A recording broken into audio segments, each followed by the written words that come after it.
मौलाना साहब, आप अपने बारे में कुछ बताइए।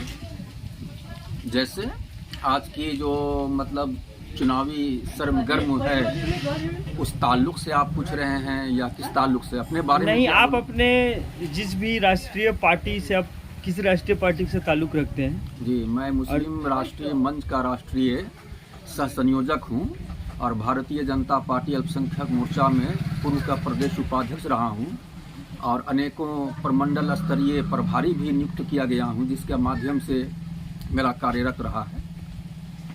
और रही मौजूदा वक्त में ये बड़ी खुशी और मुसरत व शादमानी की बात है कि भाई माननीय प्रधानमंत्री नरेंद्र मोदी जी की रहनुमाई में उन्होंने जो ऐलान किया था कि मोदी की गारंटी है, जो दबे कुचले पिछड़े लोग हैं ऐसे लोगों के लिए, और इस पर विश्वास जताते हुए यानी राष्ट्रीय अध्यक्ष जेपी नड्डा जी हों या अमित शाह जी जो हमारे गृह मंत्री हैं, केंद्रीय गृह मंत्री, इन सारे राष्ट्रीय नेतृत्व को उम्मीद में गारंटी के तौर पर लेते हुए माननीय मोदी जी के ऐलान के तहत मध्य प्रदेश में बिल्कुल फुल बहुमत के साथ, प्रचंड बहुमत के साथ, और साथ ही साथ मध्य राजस्थान में और छत्तीसगढ़ में थोड़ी सी अप डाउन हो रही थी, लेकिन वहाँ भी पूर्ण बहुमत की सरकार बनने जा रही है और आने वाला 2024 में भी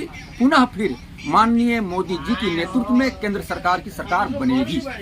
तो हमारे कांग्रेस के कुछ नेता है फिर से ईवीएम पे ठिगड़ा फोड़ रहे हैं कि फिर से बीजेपी ने, जैसे मिजोरम का भी आज काउंटिंग था लेकिन उसको एक दिन पोस्टपोन कर दिया गया, क्योंकि जितने भी टीवी चैनल वाले थे उनका एग्जिट पोल में, क्योंकि सब जगह कांग्रेस का ही फुल बहुमत दिखा रहा था, तो कहीं ना कहीं ये मिजोरम का जो था काउंटिंग, क्या वो डर का एक साया नहीं था बीजेपी की? वो सब कुछ नहीं है, खिसियानी बिल्ली खंभा नोचे।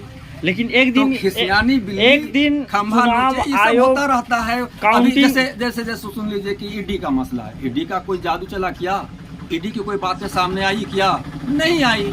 लेकिन अब जो है सो ईडी की बात आएगी, घर घर छापेमारी की बात आएगी कि ईडी ये कर रहा है, वो कर रहा है।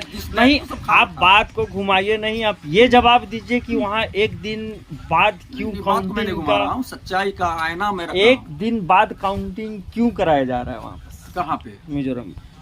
उसके पीछे वो चीज नहीं है, नहीं तो क्या है? पीछे ये है कि खुद वहाँ की जनता, वहाँ के लोग। तो क्या इलेक्शन कमीशन जनता के हिसाब से चलता है? नहीं, हाँ, जनता की जो, सुनिए, वैसा नहीं होता ना, क्योंकि आपका 4 जगह एक दिन, जब 5 जगह का एक ही बार का था। सवाल आपने किया, जनता की मांग पर अगर इलेक्शन कमीशन लब्बैक कह रही है तो ये ईमानदार होने की दलील है।